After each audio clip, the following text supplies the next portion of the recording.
안녕하세요. IM증권 신사업 추진팀 이하진 과장입니다. 오늘은 이제 넥스트 바이오메디컬 송도에 있는 회사를 일단 다녀왔고요. 최근에 좀 바닥에서 좀 반등하는 모습을 보이고 있고, 지난주 금요일날 이제 JP모건에서 이제 5% 룰에 따라서 5% 이상 이제 지분을 매입하게 되면서 이제 공시하면서 좀 변동성이 커졌던 것 같습니다. 일단은 지금 단기적으로 조금 중요한 모멘텀이 있는 회사고요. 지금 일단 소개를 일단 드리겠습니다. 이 회사는 우리가 흔히 알고 있을 수도 있는데 내시경용 지혈제를 만드는 회사입니다. 그러니까 우리가 대장 내시경을 하거나 이제 내시경을 했을 때 그 피를 이제 지혈시켜 줄 수 있는 파우더를 이제 만드는 회사라고 좀 보시면 될 것 같고, 지금 시장의 대다수, 70% 정도는 우리가 흔히 클리병으로 하고는 있습니다. 클리병으로 하고 있고, 이제 이 동사가 만드는 회사는 일단은 파우더를 뿌려가지고 그걸 지혈하는 이제 제품을 만드는 회사. 흔히 말해서 이제 이 회사는 기술 이전을 하는 회사가 아니라 그 완제품을 만드는 회사라 좀 보시면 될 것 같습니다. 일단은 시총은 2,500억 정도. 물론 최근에 제가 이걸 어제 만든 거긴 해서 오늘 한 6%쯤 반등하고는 있지만은 대략 한 2,000억 한 후반대 시가총이라 보시면 될 것 같습니다. 이 회사는 일단은 메드트로닉, 이게 좀 관건입니다. 메드트로닉이 글로벌 의료기기 쪽에서는 세계 1위 이제 회사고, 넥스파우더와는 21년도에 이제 계약을 해서 이제 28년도까지 이제 계약을 했습니다. 이제 계약을 했고, 글로벌 이제 판권 이제 계약을 했는데, 한국이나 일본, 이제 중국은 이제 제외한 이제 계약입니다. 대다수가 이 회사의 매출 한 90%는 이제 유럽이나 이제 미국 쪽에서 이제 매출 비중이 좀 나오고 있고, 일단은 메드트로닉은 일단 대부분의 그 비용이나 마케팅 비용이나 물류 비용, 그 영업 비용 등 전부 이제 메드트로닉에서 다 지원해 주기로 했습니다. 그만큼 메드트로닉 입장에서는 이제 향후에 이런 넥스파우더에 관련된 관심들이 굉장히 많은 측면이 있고, 우리나라는 동아 ST가 이제 판매를 하긴 하지만은 사실 우리나라 신평원에서는 다른 유럽이나 미국 같은 경우는 가격을 이제 마음대로 할 수가 있습니다. 그건 수요와 공급에 따라 가격을 정할 수가 있는데,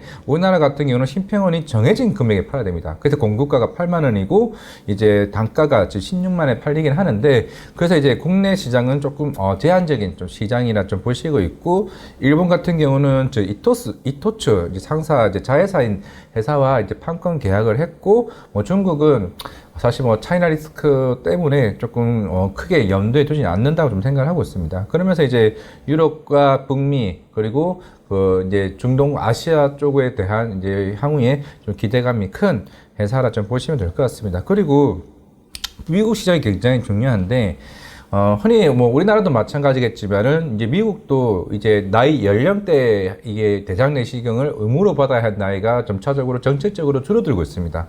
이게 연간 2,500만 건이긴 하겠지만은 이제 향후에 이 정책에 따라서 대장 내시경을 의무로 받는 이제 횟수가 더 많아질 것으로 보이기 때문에 당연히 이건 내시경 GH 시장은 점차 더 커지는 좀 상황이라 좀 보시면 되지 않을까 생각을 하고 있고, 지금 이제 하부 지혈관 관련해서 지금 FDA 신청을 했습니다. 허가 신청을 했고, 아마 회사에서는 내년 1월이나 2월쯤에 승인이 나오지 않을까 생각을 하고 있는데, 우리 흔히 알고 있는 신약 치료제 같은 경우는 굉장히 좀 오랜 기간, 8개월이나 1년 정도 이제 결과가 나오긴 하겠지만은, 흔히 이 완제품과 같은 이제 넥스파우더 같은 경우는 대략 한 3개월 정도로 이제 보고 있습니다. 그러니까 한 9월이나 10월쯤에 이제 신청을 했었기 때문에 아마 내년 1월이나 2월쯤, 빠르면 1월, 아니면 늦으면 한 2월쯤에 FDA 승인 결과가 나오게 되면은, 특히 북미 쪽 시장에서 흔히 우리가 이제 3병원, 2병원, 1병원 있는데, 그러니까 대학병원으로 갈수록 이제 1병원인데,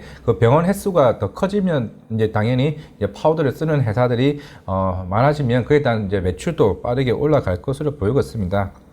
일단 제가 갔다 온 그 회사는 이제 성도 건물이고 1층에서 2층에 있는 이제 이게 GMP 이제 생산 시설을 완비를 했고, 이게 물론 2026년까지 연간 35만 개 정도의 넥스파우더를 생산 설비를 보유를 했고, 이거는 추후에 FDA 승인 이후에 향후에 혹시나 이제 그 고객 수요가 더 많아지게 되면 거기에 따른 대비를 할 수 있는 생산 시설을 이미 다 완비하고 있다라고 좀 보시면 될 것 같습니다. 일단 세부 계약중 중에서도 일단 말씀을 드릴 게 이게 결국 이겁니다. 지금은 일단 누적 판매량에 따라서 이 개당 이제 $230인 상황인데 추후에 이게 평균 판매가가 $657 이상일 경우에 이 공급 가격과 판매 가격에 따른 비율로 인해서 이거 리베이트를 소급을 합니다.